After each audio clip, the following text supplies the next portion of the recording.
Good morning, traders. Welcome to today's market review. This is Fred Razak at CMTrading. Today is July 16, 2018, and today is Monday morning. So looking at the economic events of the day, out of United States at 2:30 South African time, monthly core retail sales numbers coming out. Now, altogether, this is not a massively important event for today. However, if there are any surprises, you do want to know about it. Now, going into Monday's trading session, we have to look a week backwards and to see and digest some of the things that happened last week. So just to recap, President Trump had met with NATO leaders last week, okay? A little bit of a reshifting of some of the financial responsibilities the United States is demanding from NATO. So, a little bit of a shift in terms of the markets last week. Now, that led into a meeting with United Kingdom's Prime Minister Theresa May, discussing things like Brexit, discussing geopolitical issues between the two countries themselves, and that is actually taking into consideration as the market is digesting some of that information. Now, today, Donald Trump will be meeting with Vladimir Putin, so that's going to be kind of interesting, especially as the tug of war for the production side of oil, as well as the distribution of oil, is actually being fought out either through proxy wars or what have you between the two countries. So that's going to kind of be interesting how that leads into this week. Now, like I said before, it was a trader's paradise last week. Really just volatility all over the place, a lot of technical trading, and let's take a look and see what we could expect from today. This conference will now be recorded.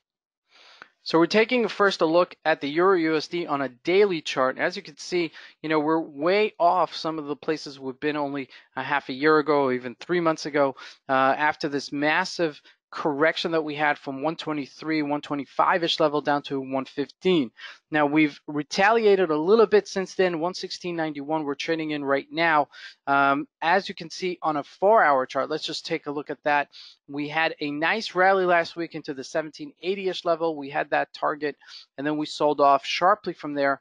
And once we broke this 1691, we took it further to 1620-ish level, finally capitulating at this level and bouncing off of it. And now this part of it traded together with the GBP USD. The GBP looked like it's getting stronger and changing some of its character as the lagging indicator and becoming the leading indicator.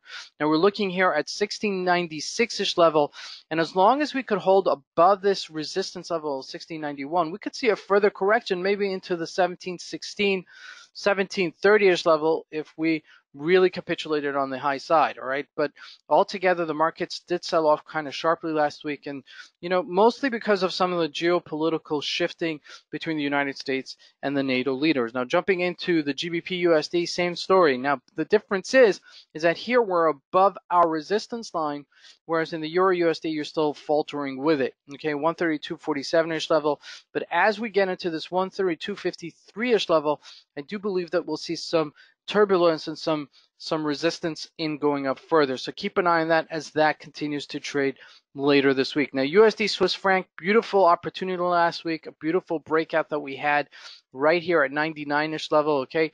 And we broke up all the way to one flat 48-ish level. Now we're right in the middle between these two areas, okay? This would be subsequent support level right down here, and this would be future resistance. So really, until we get to one of these extremities, it's almost a 50-50 shot. So I would wait, until we do close in on one or the other, okay, before jumping into this trade, but keeping this on the back burner for now as the week progresses. USD ZAR. Now, this was really a great play last week, 1345. We kind of, what happened is that we faltered this 1363. Let's take it back from there. We capitulated down at 1326. We then bounced off to 1355. Now, we initially had this issue with 1345, which was really a previous support level, previous resistance level as well. So subsequently, it was a previous resistance level. We shorted it, okay, and then it rallied right back. So this was the real teaser, and then finally breaking it further down. Now we're trading at 1323-ish this morning. Now I do believe that we'll continue just trickling down here. Now the next real support level is 1312, and we do break that, we could hit it to maybe 1312.98-ish level. But this correction looks like it's going to continue happening with the rand getting stronger. Aussie USD, also same story with this resistance issue, 17 74.30-ish level, excuse me, but we do need to keep it above this resistance level to see that it's really strong. But you could see that we're closing in on this next resistance level of 74.32. So, you could see a further correction, to maybe the 74.46-ish level as we continue trading this week. But altogether, nothing to really write home about because it's breaking above this resistance level, but not really breaking it with some with some volatility and some momentum on the upside. Now we did discuss, some of the plug and chug between the United States and Russia, and we're looking at oil right now, and this has really been very volatile from 74 down to 69, and then bouncing off of it to 55-ish level. So let's see what actually plays out between the United States and Russia later today and see how this is actually going to play out. Now, the NASDAQ, which represents most of the high-tech companies in the United States, companies like Facebook, Amazon, Oracle, Microsoft, so on and so forth, broke and made new highs last week. So you can't stop it, okay? Despite what was happening geopolitically, this still made new highs for the year, which represents the fact that the economy is very strong and the sector in the computer area or the high-tech area is hot, is really hot, okay? We did make higher highs last week, okay, and break into this 7400-ish level, which is all-time highs. Now we are receding a little bit here, about 2-3 points, but nothing to really write home about. So question is that whether or not this is capitulated to its last level, okay? So you do need to look at some of the stocks that are making new highs to see if the market's actually going to follow through, or you see that maybe it'll sell off at this level, okay? So just keep an eye on that because it's always like a little bit hard. I wouldn't short any of these stocks, okay, because they are making all-time new highs, all right? Never a high probability trade to short something that's making new highs, especially for the year or for all-time history, okay? But nevertheless, just keep an eye on it. You don't want to be caught, buying the top of the moves. 207 here on Facebook. We took a little bit of a sell-off here, about 34.40 cents. Not big deal. If we look at Amazon, though, on its dead highs, okay, 1812, okay? I remember when this thing was $7 a share, all right? Only 17 years ago. So every year it's gone up about 100 points. That's an amazing return if you look at that, about that over the last, 17 years.